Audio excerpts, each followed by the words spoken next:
Hey guys, what's up? It's Jack and welcome back to another video. And today I want to talk about game preservation because well, this was a video that I was planning on doing at some point in time anyway, and I'm like, you know what? Why not now? So let's talk about game preservation and in terms of the state of gaming today, in terms of how Microsoft is handling things and how Sony's handling things and the way Nintendo is likely going to handle things because these subjects kind of go hand in hand. So I want to talk about it because it was only about what 4 or 5 months ago to where here in Florida, in the state that I reside in, we had two hurricanes back to back from each other about only like about what 2 weeks or so apart, 2 3 weeks apart. And quite frankly, during that time, there were a lot of people left without power and internet. Some people were lucky just to be left without internet, and et cetera, et cetera. Some people ended up losing things, you name it, right? So anyway, during that time, a lot of people were not able to access games unless they had either certain games installed into their hard drives for whatever platform they were on, or they just had to basically just sit there and wait like a sitting duck. Because when it comes to gaming today, you've got a lot of things such as subscription services, which definitely have their advantages and things like that. You know, obviously things going digital is like advantageous as the internet itself. In other words, what I'm trying to say is, when you have the ability to not know something, you can just ask Google to answer the question, as opposed to, calling somebody or hoping to get a hold of somebody that would have the answer to your question. Is very, very convenient. And gaming in that aspect has become pretty much the same thing. Gaming, as long as the internet continues to be a thing, gaming has become very convenient. But also at the same time, what it does is it gives these big giant corporations like Microsoft, Nintendo, and Sony or whatnot, again, depending on the direction that they go in, which they're all slightly a little bit different from each other, especially when you look at the Nintendo side of things, at least for now.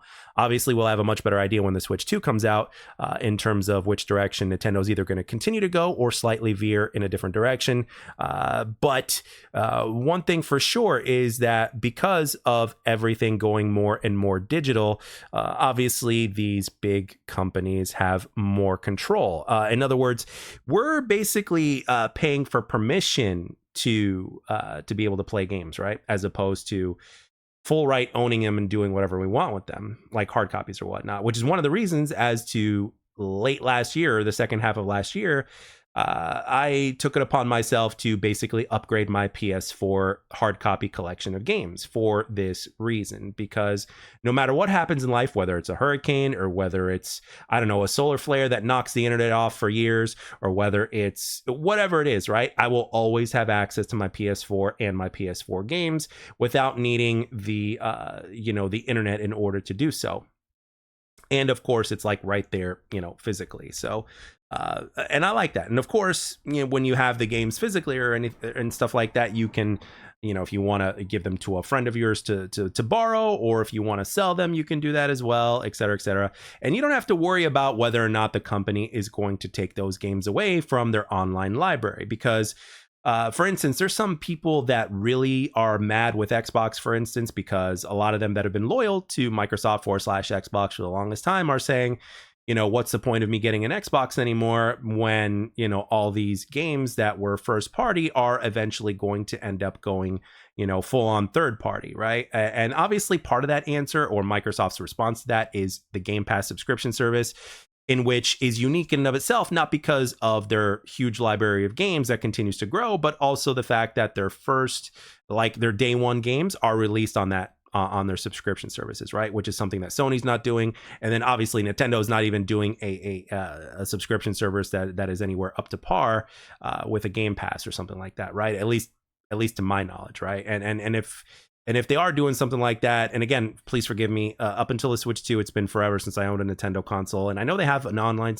service of some kind, but they don't have like a Game Pass service or a PS Plus service, that PlayStation ended up doing their own version of Game Pass years later after they saw how much of a profit it was for Microsoft. If it wasn't for Microsoft, I don't even think they would be in the gaming business anymore. There was one point in time, I remember reading an article or seeing a video or something like that, talking about how Microsoft seriously at one point considered dropping out of the gaming business in general.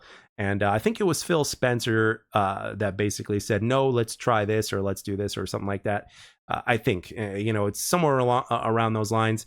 So the thing is, like, so many people that have been loyal to a gaming company, if a gaming company like Microsoft or Sony, for instance, were just to decide to, you know what, we're going to get out of the gaming business and just do something different and blah, blah, blah, everything is gone, et cetera, et cetera. It's like a lot of people are going to basically lose out on so much, especially for those that are only reliant on subscription services. And when the hurricanes hit here, I booted up. I didn't have my internet back on yet, but I booted up my Xbox Series X, and I basically wanted to see if I could play any of my single player games offline. And the first and only game that I just booted up just to test it out was Lego Batman, which was a 360 version, which I had installed into my hard drive of my Xbox Series X.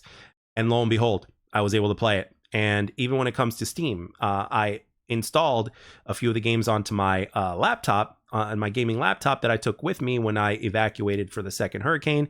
And I ended up playing Borderlands 2 for a few hours over at the shelter that I was at. So I had my controller with me, I had the laptop with me, obviously, and I had the game installed, and I ended up playing that game. I had that and a couple of other games installed. I think the other one was Elden Ring, and maybe The Witcher 3, I believe, and that was pretty much it. But I ended up going with Borderlands, and I ended up playing that for a few hours while I was over there, while everybody else was sleeping, and I just couldn't sleep. So just put my earbuds in or whatnot, and played Borderlands 3 and plugged in my controller, got on Steam, and was able to play offline. Simple as that. So yeah, but the thing is, ultimately, every single game that everybody had access to or whatever it is, again, it only takes something out of humanity's control to happen to where you're not going to be able to have access to those things anymore. And the thing is, ultimately, I think we're just overly reliant on the internet so much, just generally as a society, to the point to where it's like we've put all our eggs in one basket, right? And the thing is, when you get to my age and you start to realize that you're not in control of everything, and that things could happen whether you want them to or not, it's like, well, we could be doing a better job as people to preserve certain things. And I think gaming is definitely one of those things.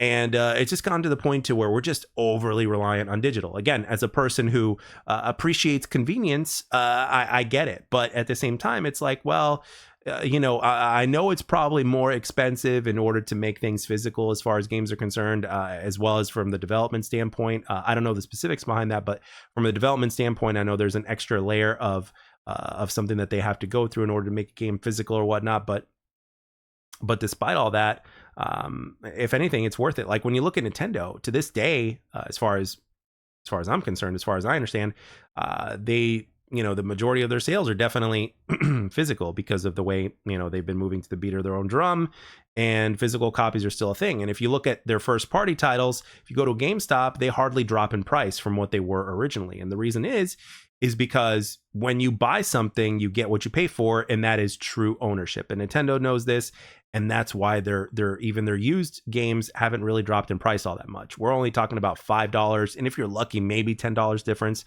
from the original release price that the games were dated as. So, but when you look at a game like what's it called, Tears of the Kingdom, obviously that game was worth like $70 when that came out, and one of the reasons is because Nintendo knew they were going to get away with it. I mean, it's a great game. I don't hear anybody bitching and moaning about the quality of the game, but the thing is, the hardware hasn't been updated. It's old hardware with the Switch 1, but they still charged $70 for it.